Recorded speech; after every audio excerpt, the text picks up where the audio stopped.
Hi, it is Lakshmi sir. Study tricks is my YouTube channel. आप दूसरा videos भी उधर जाके यूट्यूब में देख सकते हैं। आज हम लोग स्टैंडर्ड 11th का अकाउंटेंसी के अंदर लेसन नंबर 4 जो मोस्ट इम्पॉर्टेंट फॉर अकाउंटेंसी के लिए सबसे ज़्यादा ज़रूरी है ये लेसन। इधर से आपका बेसिक चीज़ें जो है इधर से चालू हो जाता है। तो इसके अंदर हम लोग बात करते हैं अकाउंटिंग क्या होता है, अकाउंटिंग के अंदर जर्नल एंट्रीज है या जर्नल क्या होता है, उसका मीनिंग क्या है, और इंट्रोडक्शन इसके बारे में इंट्रोडक्शन क्या है, इसका कैरेक्टरिस्टिक्स क्या है, इसका सिग्निफिकेंस क्या है, और इसका स्पेसिमेन मतलब फॉर्मेट क्या है। अकाउंटिंग के अंदर जर्नल का फॉर्मेट क्या है, इसको हम बोलते हैं फर्स्ट स्टेप ऑफ अकाउंटिंग भी हम लोग बोलते हैं। तो इसका इंट्रोडक्शन के हिसाब से हम देखा जाए तो डे टू डे में मेनी इकोनॉमिक ट्रांसैक्शन जो है बिजनेस के अंदर होता है, व्यापार के अंदर कई तरह का ट्रांसैक्शन होता है। हर चीज़ को हम लोग याद नहीं रख सकते। अगर हर चीज़ को याद रखना भी इम्पॉसिबल हो जाता है तो ट्रांसैक्शन जो भी होता है जैसे भी होता है हम क्या करते हैं उसको एक जगह पे रिकॉर्ड करते हैं रफली। वो उसको हम बोलते हैं रफली रफ बुक बोल सकते हैं। मतलब जैसे जैसे जो भी होता है सब चीज़ें उसके अंदर रिकॉर्ड करते हैं। तो ये रिकॉर्ड किया हुआ चीज़ों को हम लोग क्या करें, हमारे बिजनेस से स्किप नहीं कर सकते। मतलब कोई भी चीज़ को स्किप करने से क्या होता है, मेरा लॉस या प्रॉफिट में डिफरेंस उसका इफेक्ट होता है। तो वो स्किप ना करने के लिए हम लोग क्या करते हैं, एक रफ बुक मेंटेन करते हैं। वो रफ बुक में ही हम लोग सब चीज़ों के बारे में हम लोग उसके अंदर लिखते हैं। मतलब उसके अंदर कैसे लिखते हैं, डबल इफेक्ट डबल इफेक्ट का जो चीज़ है डबल इफेक्ट के हिसाब से हम लोग अकाउंट का 2 एस्पेक्ट्स कंपल्सरी उस बुक के अंदर भी हम लोग लिखते हैं। एक डेबिट इफेक्ट एक क्रेडिट इफेक्ट दोनों भी लिखते हैं। और बेनिफिट गिवर कौन है बेनिफिट रिसीवर कौन है वो भी लिखते हैं। Applying in the debit and credit rules, जो हमने डेबिट क्रेडिट रूल्स पहले हम लोग ने बात किया था। Account to personal account, account to real account, account to nominal account. Personal account के हिसाब से debit the receiver credit the giver था। रियल अकाउंट के हिसाब से debit what comes in credit what goes out था। नॉमिनल अकाउंट के हिसाब से debit all expenses and losses and credit all income and gains.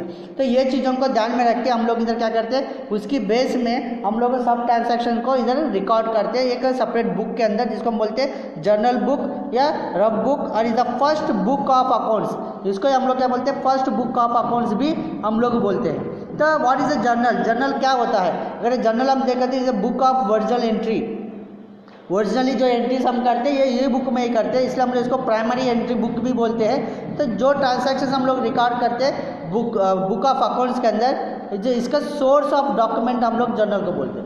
क्योंकि जो भी जर्नल के अंदर जो भी हम लोग रिकॉर्ड करते हैं क्रोनोलॉजिकल ऑर्डर में रिकॉर्ड करते हैं। जिस दिन में जो ट्रांजैक्शन होता है जो समय पे होता है वो ट्रांजैक्शन वो समय पे वो बुक के अंदर हम लोग एंट्री करते हैं, रिकॉर्ड करते हैं according to double entry system. तो इसी बुक को हम लोग जर्नल बोलते हैं, या it is a rough book of accounting भी हम लोग इसको बोल सकते हैं। अगर इसके बारे में अगर हम बात करते हैं कैरेक्टरिस्टिक्स ऑफ अकाउंटिंग, मतलब किस तरह का कैरेक्टरिस्टिक्स है, ये क्या क्या जर्नल बुक में क्या क्या होना चाहिए, क्या रहेगा तो हम उसको जर्नल बुक बोलते हैं। मतलब किस तरह का बुक को हम लोग जर्नल बुक्स बोलते हैं वो हम लोग थोड़ा बात करते हैं। फ्रॉम द अबाउट डिस्कशन, मतलब जो भी डिस्कशन हमने किया है जर्नल बुक के अंदर जो भी डबल एंट्री के हिसाब से जो भी रिकॉर्डिंग हम लोग करते हैं according to voucher is a proof of evidence that transaction will be taken place. वो वोचर के आधार पे जो भी हम लोग ट्रांजैक्शन उसके अंदर लिखते हैं वो उस रफ बुक को कैसा होना चाहिए, वो उसके अंदर क्या क्या चीज़ें होगा तो हम उसको जर्नल बोलते हैं। वो बताने वाले चीज़ों को हम कैरेक्टरिस्टिक्स ऑफ जर्नल बुक बोलते हैं। उसमें अगर हम देखा तो फर्स्ट पार्ट है ओरिजिनल बुक है। ये जो बुक है very first treatment of accounting, मतलब जैसा FIR होता है फर्स्ट इंफॉर्मेशन रिकॉर्ड, वैसे इधर भी अपन को ओरिजिनल बुक है जो फर्स्ट ट्रांजैक्शन जो भी होता है वो फर्स्ट टाइम अपन ये बुक के अंदर लिखते हैं, इसलिए हम इसको ओरिजिनल बुक ऑफ रिकॉर्ड्स बोला। और इसका ही हम लोग इन द जर्नल बोला। और journal is a original book and fundamental book भी हम लोग इसको बोल सकते हैं। और दूसरी चीज़ है डबल इफेक्ट, मतलब ये बुक में हम लोग जब भी एंट्री करते हैं जो भी ट्रांजैक्शन के बारे में हम लोग लिखते हैं उसको according to rules of debit and credit effect के हम लोग दिखाते हैं, वो हम लोग ये बुक के अंदर लिखते हैं। इसलिए इधर अपन को डबल इफेक्ट कंपलसरी ये बुक में दिखना चाहिए। और 2 कॉलम फॉर अमाउंट, ये बुक के अंदर 2 कॉलम्स अमाउंट के लिए होना चाहिए, एक डेबिट कॉलम के लिए अमाउंट और एक क्रेडिट कॉलम के लिए अमाउंट। मतलब 2 तरह का कॉलम्स कंपलसरी होना चाहिए तो ही हम इसको जर्नल बोलते हैं। चौथी बात है ऑर्डर ऑफ डेट, मतलब ये ट्रांजैक्शन कौन सा डेट का है। अगर सेल्स हुआ तो कौन सा डेट में सेल्स हुआ है, परचेज हुआ तो कौन सा डेट में परचेज हुआ है, और एक्सपेंसेस हमने खर्च किया तो कौन से डेट में हमने एक्सपेंस खर्च किया। इस तरह का डेट ऑफ ऑर्डर या डेट ऑफ ट्रांजैक्शन भी आपको ये जर्नल एंट्री के अंदर लिखना पड़ता है, उसके लिए कॉलम होना जरूरी है। और 5वीं चीज़ है नरेशन। नरेशन मतलब बिजनेस के अंदर ये ट्रांजैक्शन क्यों लिखा हम लोगों ने, परचेज किए, परचेज के बारे में लिखा तो परचेज कितना किया, किसके साथ किया, कैश में किया, क्रेडिट में किया, एक्चुअली क्यों, क्या है ये ट्रांजैक्शन का इंफॉर्मेशन क्या है, वो इंफॉर्मेशन आपको जर्नल एंट्री के नीचे लिखना पड़ता है ब्रैकेट के अंदर, जिसको हम बोलते हैं नरेशन।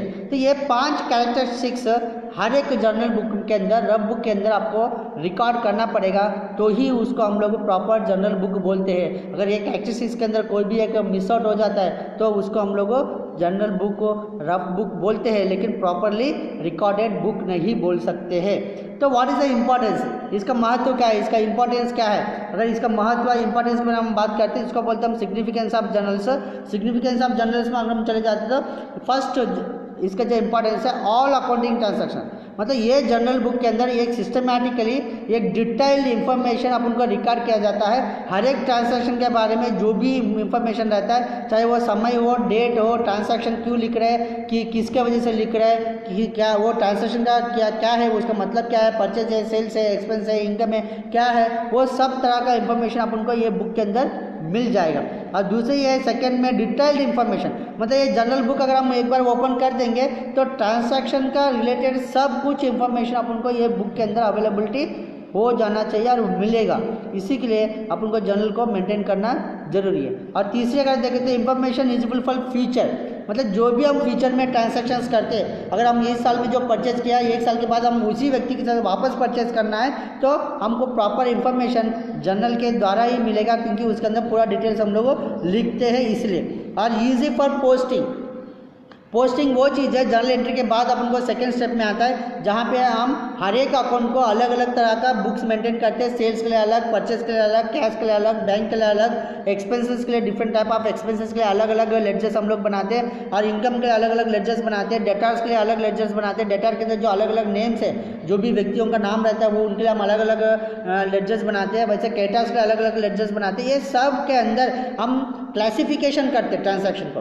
तो ये क्लासिफिकेशन को जो करने का प्रक्रिया है उसको हम पोस्टिंग बोलते हैं। ये पोस्टिंग अगर हम जर्नल के द्वारा करते हैं तो बहुत ईजिली हमको हो जाता है। और 5वीं है सिस्टमैटिक रिकॉर्डिंग। हम जो भी जर्नल एंट्री के अंदर जो भी रिकॉर्डिंग करते हैं हम उसके सिस्टमैटिकली रिकॉर्ड करते हैं, मतलब प्रॉपर फॉर्मेट के साथ रिकॉर्ड करते हैं। वो फॉर्मेट के साथ रिकॉर्ड करने की वजह से मेरे को हर एक ट्रांजैक्शन के बारे में एक पर्टिकुलर डिटेल्स और पर्टिकुलर इन्फॉर्मेशन, एक पर्टिकुलर तरीका, पर्टिकुलर डेट, पर्टिकुलर अमाउंट, ये सब कुछ अपन को उसी जगह पे मिल जाता है। तो हम क्लासिफिकेशन करते वक्त ये चीज़ों को ध्यान में रख के सही तरीके से सही इन्फॉर्मेशन अपन को हम रिकॉर्ड कर सकते हैं। और दूसरे अगर हम बात करें एररलेस अकाउंट, अगर इसका मेन सिग्निफिकेंस क्या है, अगर प्रॉपरली सिस्टमैटिकली अगर रिकॉर्ड कर रहा है तो सिस्टमैटिकली रिकॉर्ड करने का मतलब क्या होता है, according to rules of debit and credit. और अमाउंट्स जो भी हम लोग उसके अंदर लिखते हैं, अगर वो भी अगर सही तरीके से लिखते हैं तो इसके वजह से एरर्स जो है अकाउंट्स के अंदर बहुत कम अपन को देखने के लिए मिल सकता है। ये इंपॉर्टेंस ऑफ जर्नल्स है। अगर हम देखेंगे तो अभी स्पेसिमेन कैसा होता है, ये जर्नल का स्पेसिमेन है जिसके अंदर एक कॉलम इस तरह से रहती है, ऊपर हम लिखेंगे जर्नल बुक ऑफ श्री, जो भी रहेगा कंपनी का, ट्रेडर का या सप्लायर का नाम इधर आएगा। और उसके बाद हम कॉलम देखेंगे तो 5 कॉलम्स अपन को इधर दिया है, एक date, particular, LF number, debit and credit. तो इस तरह के फॉर्मेट आता है। फर्स्ट कॉलम में अपन डेट लिखते हैं, सेकंड में जिसको डेबिट करना है वो डेबिट, और डेबिट के लिए हम DR यूज़ कर रहे हैं, और क्रेडिट के लिए हम लोग TO2 यूज़ कर रहे हैं। 2 मतलब क्रेडिट, DR मतलब डेबिट। और बाद में LF मतलब ledger folio number, debit amount debit column में, क्रेडिट अमाउंट क्रेडिट कॉलम में लिख रहा है। और नीचे जो ब्रैकेट है उसको हम बीइंग बोलते हैं, बीइंग मतलब उसको हम नरेशन बोलते हैं। नरेशन में ये ट्रांजैक्शन क्यों हमने किया उसके बारे में हम लोग लिखते हैं। तो इसी के थोड़े से और डिटेल हम लोग चले जाते हैं। एक्सप्लेनेशन पार्ट में अगर हम चलते हैं, ये टेबल का लेके डेट है, डेट जो है फर्स्ट कॉलम में हम लोग लिखते हैं डेट ऑफ ट्रांजैक्शन, मतलब ये ट्रांजैक्शन कौन सा दिन पे हुआ है, वो दिन, वो ईयर, वो मंथ हम लोग उसके अंदर लिखते हैं। उसको लिए हम लोग डेट कॉलम स्पेसिमेन के अंदर अपन को देखने के लिए मिला है। और दूसरी कॉलम में हमारा पर्टिकुलर्स है। पर्टिकुलर्स में हम लोग second column of journal book बोलते हैं। जर्नल बुक के अंदर सेकेंड कॉलम में मोस्ट इंपॉर्टेंट कॉलम है, क्योंकि इसी के द्वारा ही मेरे को बाद में क्लासिफिकेशन करना पड़ेगा। इसी जगह पे मेरे को डेबिट एंड क्रेडिट का रूल्स अप्लाई करना पड़ेगा। इसी जगह पे मुझे कैश ट्रांजैक्शन है, क्रेडिट ट्रांजैक्शन है, क्या है वो ट्रांजैक्शन के बारे में इसी जगह पे मुझे देखना पड़ेगा। और इसी जगह पे मेरे को personal account, real account, nominal account के हिसाब से जर्नल एंट्री मुझे लिखना पड़ेगा, कौन सा अकाउंट को डेबिट करना है, कौन सा अकाउंट को क्रेडिट करना है। और इस जगह पे जो भी हम लोग डेबिट करते हैं उसके सामने हम लोग DR लिखते हैं, और इसी जगह पे जो क्रेडिट करते हैं उसको हम लोग इधर 2 लिखते हैं, 2। और डेबिट के लिए DR लिखते हैं, और नीचे जो है वो हम लोग क्या करेंगे, बीइंग लिख रहे हैं, बीइंग। ओके, इसके बाद अगर हम बात करते हैं, थर्ड लाइन है ledger folio number. Ledger folio number मतलब ये जर्नल एंट्री आप जब क्लासिफिकेशन करते हैं, पोस्टिंग करते हैं, हम एक सेपरेट बुक्स में लिखते हैं। मतलब परचेज का परचेज बुक में, सेल्स का सेल्स बुक में, कैश का कैश बुक में, बैंक का बैंक बुक में, ऐसा उधर हम लोग क्लासिफिकेशंस करते हैं। अलग अलग बुक में अलग अलग ट्रांसैक्शन को अलग करके सेपरेशंस करके अलग अलग लेडजर्स में हम लोग एंट्री करते हैं। जहाँ पे भी वो लेडजर में हम एंट्री करते हैं, वो ट्रांसैक्शन के सामने हम एक पेज नंबर लिखते हैं, वो पेज नंबर होगा अपना उधर जर्नल फोलियो नंबर। वैसे ही इधर भी वो कौन सा जगह पे मैंने ये जर्नल बुक का ये ट्रांसैक्शन कौन सा लेडजर में परचेज हो, तो परचेज का लेडजर में कौन सी जगह पे मैंने लिखा है, वो पेज नंबर अपन को ये लेडजर फोलियो में मेरे को मिलेगा।